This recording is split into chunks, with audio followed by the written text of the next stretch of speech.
Hello loves, welcome back. Sick and Tired here. And today we're heading over to the subreddit for narcissistic parents once again. Let's see if we can finally finish the bingo card. Yeah, well, I'm just not sure about that right now. Puzzled Piano 5039. What was the moment that made you realize?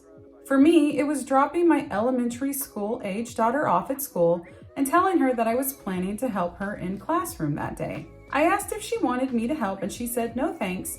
I hugged her, told her she was going to have a great day, and then I'd see her at the end of school. As I was walking away, I realized that never in my life, certainly not as a child, did I have the freedom to say no thanks without potentially facing serious repercussions from my likely narcissistic dad and my golden child, narcissistic, probably sociopath older brother. Asking myself, was I the scapegoat? I was the emotional and physical punching bag for them, so probably yes.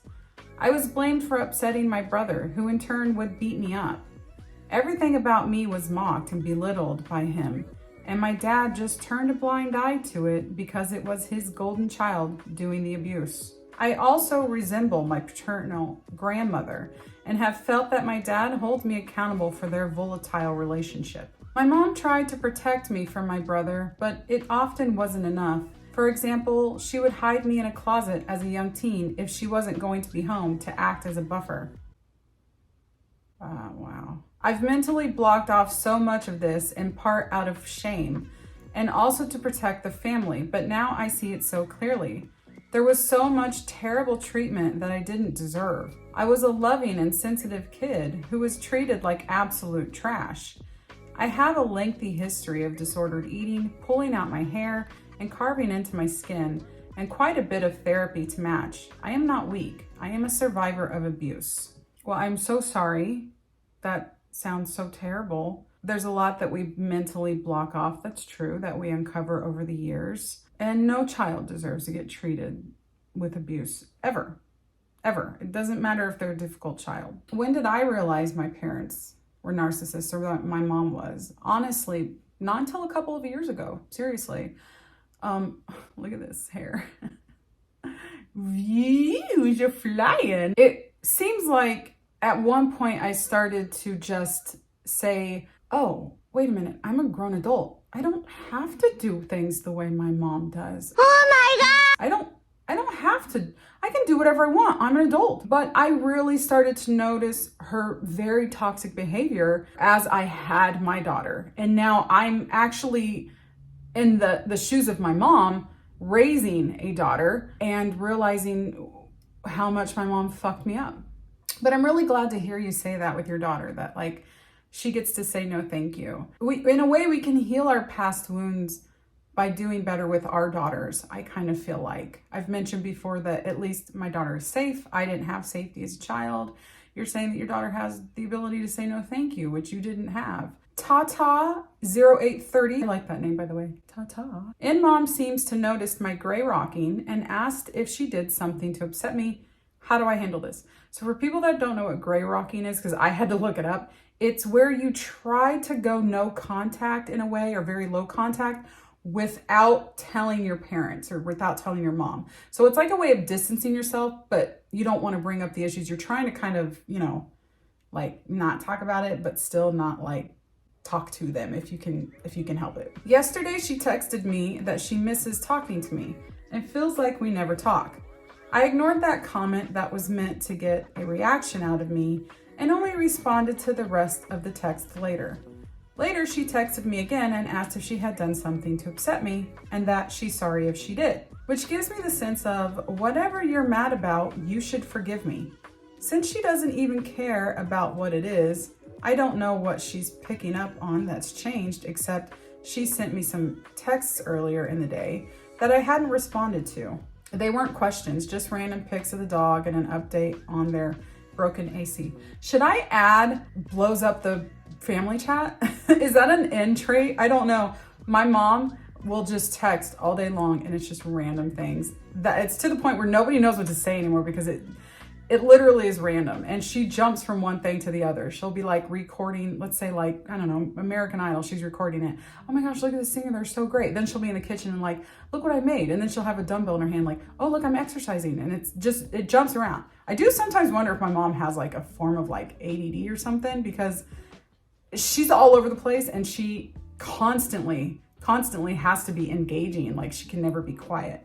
So I'm gonna write down blows up the group chat, but I don't know if that's actually a narcissistic trait. Still need 3 spots for this damn bingo board. I told her I wasn't sure what she was talking about. I respond to her when she reaches out, send pics, and talk to her as much as she talks to me. I'm so anxious waiting for the other shows to drop. I'm so anxious waiting for the other shoe to drop, probably. What else do I say? Honestly, I don't think you say anything. If you're gray rocking, airplane. If you are gray rocking, then you just want to be as vague as possible. And I do this with my mother too. My mother is in my life. I can't go no contact with her because, you know, I have my daughter and they have a good relationship. But I do, like, I guess, gray rock. I didn't know it's something that I even did. She'll text something just if it's random, and I answer with like the tiniest amount of message that I can. I'll answer with like, you know, okay, or sounds good, that's nice. Like I don't give her anything, because any little bit that she can take and chew and twist, she will. So that's what I do. Like I said, I don't think you need to say or do anything. Just keep doing what you're doing. It looks like it's working to me. Okay, so this next post comes from, whoa, have we had this person before? I kind of remember this name. It's a different post though. It's not Zealaus. I feel so dumb after that video. It's Zealous Ideal. The Zealous Ideal Long 253 says, my narcissistic dad says I owe to make them dinner every week at my place because they've provided food for me all my life. Oh, wow. I'm not surprised. A year ago, my dad said that when I move out of the house, I must make dinner for them every week at my place because apparently I owe that to him for having eaten his food. He paid for my entire life. And to him, I would say, no, you are moving out. You're an adult. You don't have to do this. We do not have children so that they can raise us someday. That is so stupid. Like, after all the body shaming and food shaming at my home, you really expect me to make you dinner at my home after all you did? Sorry, but after I move out, I will not share a table with you guys ever again. I will never see them ever again. After how you tried to indoctrinate me with food insecurities, and now you expect me to make food for you because you think you so deserve it? I don't owe you anything because you are a dad and providing food for your kids is not something I should earn. Well said. And if I refuse to do it, they will get angry. Then you know what? Let them get angry. Let them have their little pissy hissy fit. Who gives a shit? You're an adult, you're moving out? No, I'm not feeding you guys. You don't want to do it? You don't have to do it. Having a child and making sure they are fed is what you do as a parent. You don't feed them because you're like, oh, when I'm done doing this in 18 years, then they're going to feed me. Like, what kind of psycho thinks that way? So this next one is about adult film. So a little trigger warning there. Frogs with butts said, did your in-parent watch porn when you were in the room? I have something to say after this, but I will until we're done reading, okay? I promise. My in-dad openly sold vulgar comics that he didn't hide and I could easily get access to. He stored them in the computer room where I would play games or hid them in a drawer where I stored my pencils and paper. He also often openly watched porn when I was very little, but changed when I grew up. I remember he also watched porn with my little brother, maybe 1 or 2 years old at the time. Oh my God. He also openly watched sex scenes in movies around us. It's pretty weird. I think he didn't understand that we could understand, but it's still so weird because why couldn't he just go upstairs privately?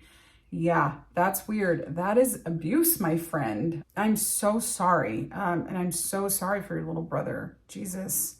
This to me is a narc trait. I don't know why. My mom has never done anything to me abusive in the sexual sense. Never has it happened.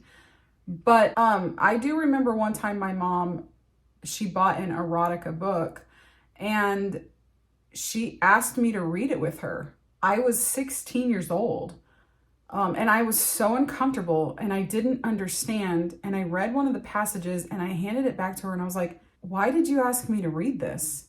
Now, at the time, I'm not sexually active. I was a virgin. I didn't have a boyfriend. I didn't even understand what I was reading, really. She was like, oh, I thought it was really good. Don't you think it's really good? And I'm just like, what the fuck? My mom has also asked me to pose for Hustler with her because they're into mommy-daughter stuff. Yeah. So it does seem like a narc trait. Should I add that to the bingo card? I don't even know how I would write that. It's so gross. Okay, our next post comes from Self-Aware Sea Cucumber. Very cute. If you're wondering if they'd at least be better as grandparents, oh, I can already tell you no. No, they cannot. No, they would not. Learning this the hard way. My narcissistic mother has continuously pushed my boundaries and authority as a mother since my son has been born. To the point I do not feel safe leaving her alone with him. Oh gosh, well that's not good. At first I could see the love she has for him, but quickly saw her treat him the same way she treated me as a child and realized she sees him as an extension of herself as well. My child is not safe with a narcissist who does not respect their mother and cannot see him as his own person. On a side note, anyone else's narc parents call your child their baby?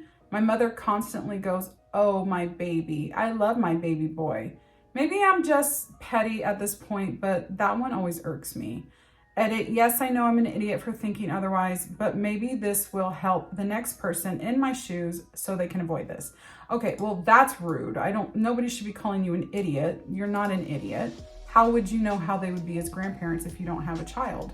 Now, I can say that, no, my mom and honestly my mother-in-law, they don't change when they become grandparents. And in some ways they become worse. The only thing, you're saying that you don't feel safe, then try to limit the time they are around them, try not to let them be there, or if they are, you can be there too with them. Don't leave them alone if you're feeling unsafe. And then that way you can kind of because the worst thing about a narcissist to me, at least in my mom's sense, is just the very, very mean, damaging things they say that will stick with you.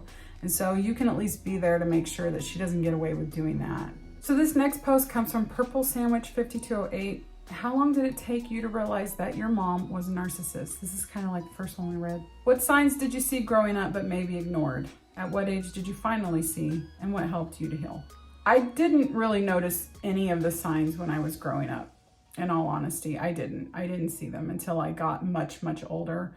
I'd say probably when I started to change as a person after I got really, really sick.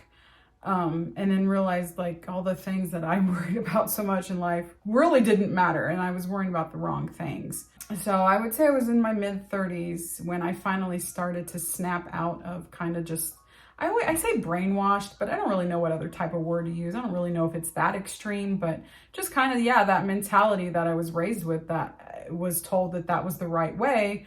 And I didn't fit into these molds, and it makes you incredibly stressed and worried that something's wrong with you until you realize oh no, my parents are just really, really fucking dumb. What helped me heal was having support at home. My husband was pretty much the main factor in my healing, and me just growing, talking to a therapist, and my daughter, honestly, my daughter is a huge reason why I was able to heal, to start to see all of the terrible, terrible ways they treated me. And knowing that my daughter has, she has a good life. She's safe.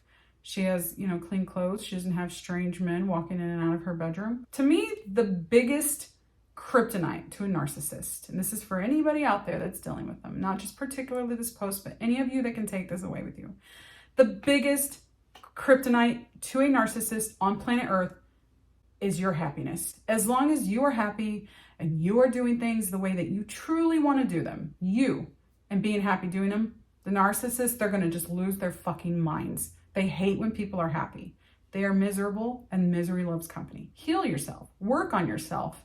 Be happy. Do what makes you happy. The narcissists, they won't bother you after time. So I only have 2 for the bingo card. I did not get 3. I am having a hard time. I feel like I'm having way harder time with this than I should be. maybe next time. All right, guys, I hope you enjoyed the video. My heart goes out to all of you guys who are dealing with narcissists in your life. Just know that you are not alone. So until next time, I hope your magic is strong. I hope your symptoms are low. Bye, loves.